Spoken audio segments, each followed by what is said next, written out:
ಇತ್ತೀಚೆಗಷ್ಟೇ GBAಗೆ ಸಂಬಂಧಪಟ್ಟಂತೆ ರಾಜ್ಯಾಧ್ಯಕ್ಷ ಆಗಿರ್ತಕ್ಕಂಥ ಕೇಂದ್ರದ ಸಚಿವರು ಸನ್ಮಾನ್ಯ ಕುಮಾರಣ್ಣ ಅವರು ಒಂದು 10 ಜನದ ಕೋರ್ ಕಮಿಟಿಯನ್ನು ಲಿಸ್ಟನ್ನು ಬಿಡುಗಡೆ ಮಾಡಿದರು. ಇದು ಮೊದಲನೇ ಮೀಟಿಂಗು ನಾವು ಕಂಡಕ್ಟ್ ಮಾಡ್ತಾ ಇರ್ತಕ್ಕಂಥದ್ದು. ಬೆಂಗಳೂರು ನಗರದಲ್ಲಿ ಈ ಹಿಂದೆ BBMP ಇದ್ದಾಗ, ಈಗ GBA ಕನ್ವರ್ಟ್ ಆಗಿದೆ, BBMP ಇದ್ದಾಗ 2014ನಲ್ಲಿ ಹತ್ತತ್ರ ಒಂದು 10 ವರ್ಷ ಆಗಿದೆ ಚುನಾವಣೆ ನಡೆದು. ಆ ಸಮಯದಲ್ಲೂ ಕೂಡ ಇವತ್ತು ನಾವು ಒಂದು ಡೇಟಾ ಅನಾಲಿಸಿಸ್ನ ನಿಮ್ಮ ಮುಂದೆ ಇಡ್ತಕ್ಕಂಥದ್ದಾದರೆ, ಬೆಂಗಳೂರು ನಗರದಲ್ಲಿ ಜನತಾದಳ ಪಕ್ಷದ ಪರವಾಗಿ ಒಂದು 14 ಸೀಟ್ಗಳನ್ನ ಗೆದ್ದಿದ್ವು 198ರಲ್ಲಿ. ಇನ್ನು ಮಿಕ್ಕಂಥದ್ರಲ್ಲಿ ಒಂದು 28 ಸೀಟು ಸೆಕೆಂಡ್ ಪ್ಲೇಸ್ ಬಂದಿದ್ದೀವಿ. ಸೊ ಹತ್ತತ್ರ ಒಂದು 25% ಅಷ್ಟು ನಮಗೆ ಇಲ್ಲಿ ಒಂದು ಹಂತದ ಒಂದು ಶಕ್ತಿ ಇದೆ ಅಂತಕ್ಕಂಥದ್ದು ಕಳೆದ ಚುನಾವಣೆಯನ್ನು ನೋಡಿದಾಗ ಮತ್ತೊಮ್ಮೆ ನಾವು ಇಲ್ಲೆಲ್ಲ ಕೂತ್ಕೊಂಡು ಮುಂದೆ ಈ ಚುನಾವಣೆಗೆ ಯಾವ ರೀತಿ, ಯಾಕೆಂದರೆ 368 ಆಗಿದೆ ವಾರ್ಡ್ಗಳು ಈ ಸಲ. ಸೊ 5 ಡಿವಿಷನ್ ಮಾಡ್ಕೊಂಡಿದ್ದಾರೆ. ಸೊ ಯಾವ್ಯಾವ ಡಿವಿಷನ್ನಲ್ಲಿ ಈಗ ಯಾವ್ಯಾವ ರೀತಿ ಪಕ್ಷ ಚಟುವಟಿಕೆಗಳು, ಪಕ್ಷದ ಆ್ಯಕ್ಟಿವಿಟಿಗಳು ನಿರಂತರವಾಗಿ ಸಾಗಬೇಕು ಅಂತಕ್ಕಂಥದ್ದು ಈಗ ಪಕ್ಷದಲ್ಲಿರ್ತಕ್ಕಂಥ ಎಲ್ಲ ಹಿರಿಯ ಮಾಜಿ ಶಾಸಕರುಗಳು, ಹಾಲಿ ಶಾಸಕರು, ಕೋರ್ ಕಮಿಟಿಯಲ್ಲಿ ಇರ್ತಕ್ಕಂಥ ಎಲ್ಲ ಸದಸ್ಯರುಗಳು ಅವರ ಕೆಲವೊಂದಷ್ಟು ಒಪಿನಿಯನ್ಗಳನ್ನ ಹೇಳಿದ್ದಾರೆ.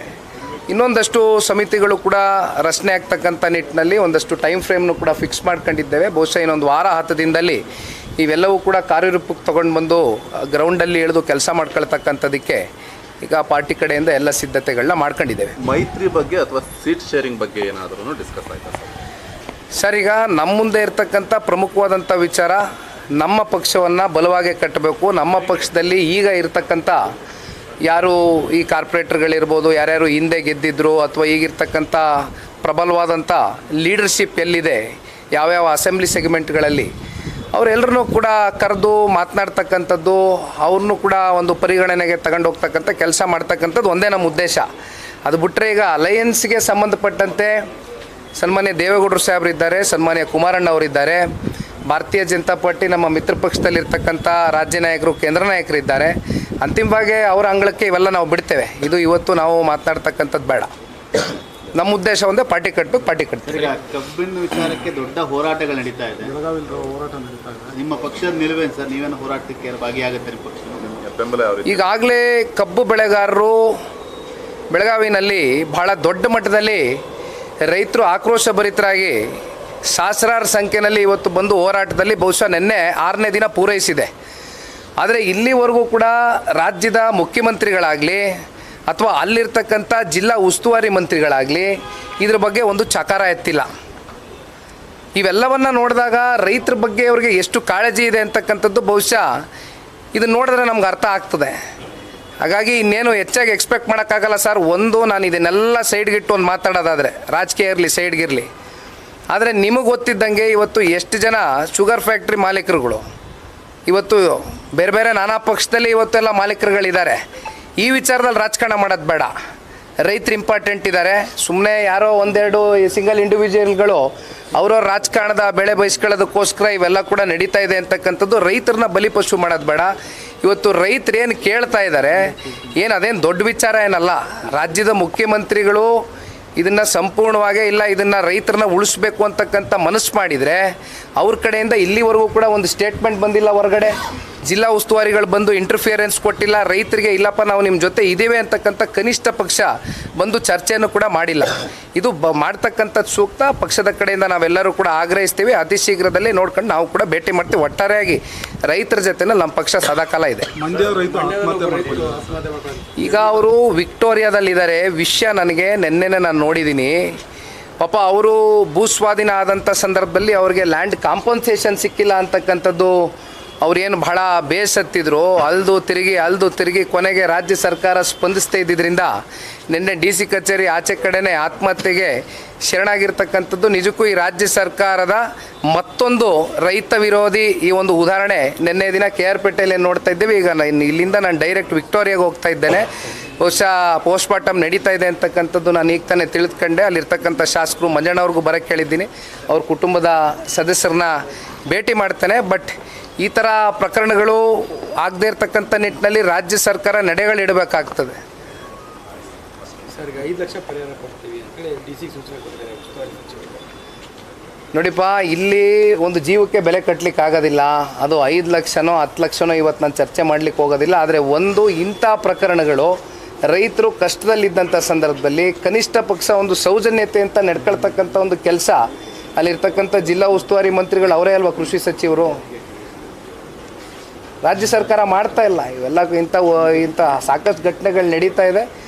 ಇವು ಹಾಕ್ಕೊಡ್ದು ಮುಂದಿನ ದಿನಗಳಲ್ಲಿ. ಏಕೆಂದರೆ ಅನ್ನ ಹಾಕ್ತಕ್ಕಂಥವನು ರೈತನೇ ಇಲ್ಲ, ರೈತನ್ನೇ ನಾವು ಕಾಪಾಡ್ಕೊಳ್ಳಿಲ್ಲ ಅಂತ ಹೇಳಿದ್ರೆ ಮತ್ತು ನಮ್ಮ ಪರಿಸ್ಥಿತಿಗಳೇನಾಗುತ್ತೆ? ನಾವೆಲ್ಲ ಬೀದಿ ಪಾಲ್ಗೆ ಹೋಗ್ತೀವಿ ಅಷ್ಟೇ. ಅದು ಅರ್ಥ ಮಾಡ್ಕೋಬೇಕು ರಾಜ್ಯ ಸರ್ಕಾರ. CBI ಚುನಾವಣೆಗೆ ಸಂಬಂಧಪಟ್ಟಂಗೆ ಈ ಹಿಂದೆ ಕಾಂಗ್ರೆಸ್ ಅವರು ಮಾತಾಡ್ತಿದ್ದಾಗ JDS ಅನ್ನೋದು ಉಳಿದಿಲ್ಲ. ಯಾಕಂದ್ರೆ ದೇವೇಗೌಡರು ಆರಂಭ ಮಾಡಿ JDS ಅಲ್ಲಿ ಇವತ್ತು ಎಸ್ ಅಂದರೆ ಸ್ಯಾಫ್ರನ್ ಆಗೋಗಿದೆ, BJP ಆಗಿ ಕನ್ವರ್ಟ್ ಆಗೋಗಿದೆ ಅಂತ ಒಂದು ನೋಡಿ ಅಣ್ಣ, ಕಳೆದ MP ಚುನಾವಣೆಯಲ್ಲಿ ಯಾವಾಗ ಅಲಯನ್ಸು ಹೊಂದಾಣಿಕೆ ಆಯಿತು, ಆಗ ಇಡೀ ರಾಜ್ಯದ 7.5 ಕೋಟಿ ಕನ್ನಡಿಗರು ನಮ್ಮ ಎರಡೂ ಪಾರ್ಟಿಗೆ ಕೊಟ್ಟಿರ್ತಕ್ಕಂಥ ಫಲಿತಾಂಶ ನೋಡಿ ಕಾಂಗ್ರೆಸ್ನವ್ರಿಗೆ ಸ್ವಾಭಾವಿಕವಾಗಿ ಅವ್ರಿಗೆ ಒಳಗಡೆ ಬೆಚ್ಚಿಬಿದ್ದಿದ್ದಾರೆ.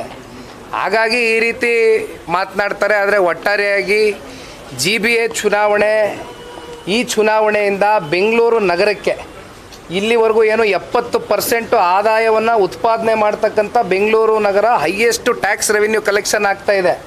ಆದರೆ ಎಷ್ಟು ಇವತ್ತು ನೀವು ಬೆಂಗಳೂರು ನಗರಕ್ಕೆ ವಾಪಸ್ಸು ನಿಮಗೆ ಇಲ್ಲಿರ್ತಕ್ಕಂಥ ಸಿಟಿಸನ್ಸ್ ಇವತ್ತೇನು ಕೊಡುಗೆಯಾಗಿ ನಿಮಗೆ ಟ್ಯಾಕ್ಸ್ ರೆವಿನ್ಯೂ ಜನ್ರೇಟ್ ಮಾಡ್ತಾ ಇದ್ದಾರೆ, ನೀವು ಎಷ್ಟು ಕೊಡಲಿಕ್ಕಾಗಿದೆ ವಾಪಸ್ ಇನ್ ರಿಟರ್ನು?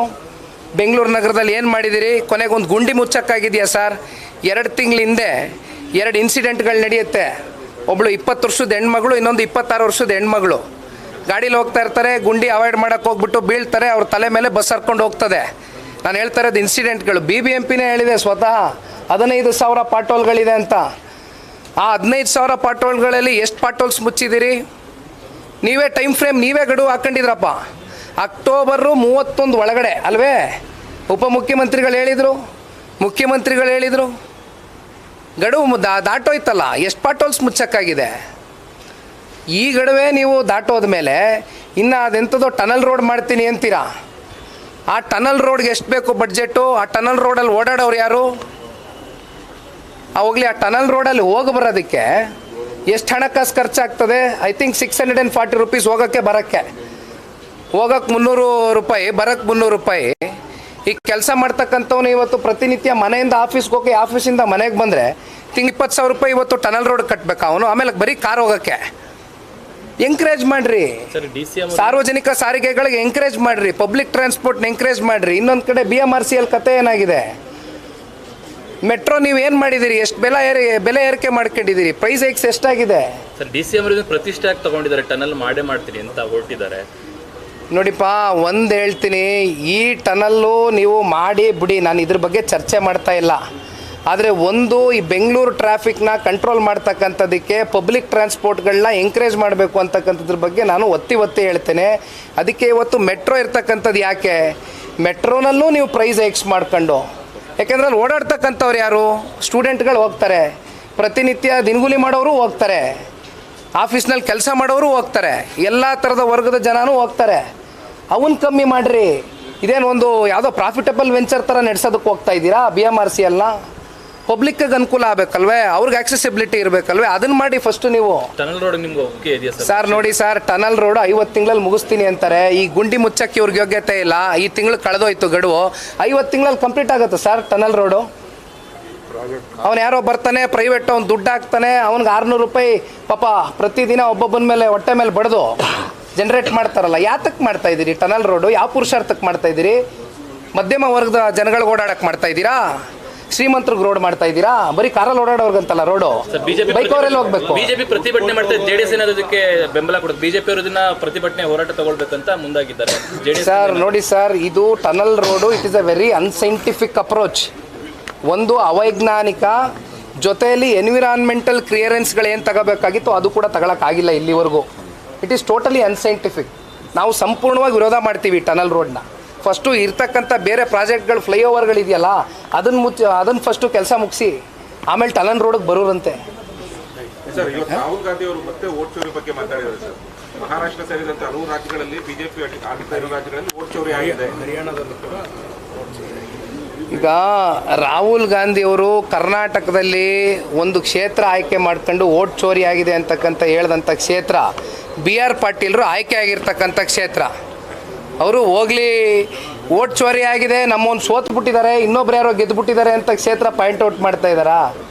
ಏನು ಮಾಡ್ತಾ ಇದ್ದಾರೆ? ರಾಹುಲ್ ಗಾಂಧಿ ಅವರು ಬಹುಶಃ ಬಿಹಾರ್ ಎಲೆಕ್ಷನ್ನಲ್ಲಿ ಇವತ್ತೇನೋ ಆರ್ ಜೆ ಡಿ ಜೊತೆ ಕೈ ಜೋಡಿಸಿದಾರಲ್ಲ, ಬಹುಶಃ ಅವರೊಬ್ಬರೇ ಸಾಕು ಆರ್ ಜೆ ಡಿನ ತೀರ್ಸೋಕ್ಕೆ. ರಾಹುಲ್ ಗಾಂಧಿ ಅವರು ಅವ್ರ ಮಾತುಗಳು, ಅವರ ಚೈಲ್ಡಿಶ್ ಬಾಲಿಕವಾದಂಥ ಹೇಳಿಕೆಗಳು ಅವರೊಬ್ಬರೇ ಸಾಕು ಇವತ್ತು ಬಿಹಾರ್ ಎಲೆಕ್ಷನ್ನಲ್ಲಿ ಆರ್ ಜೆ ಡಿನ ತೀರಿಸ್ತಾರೆ.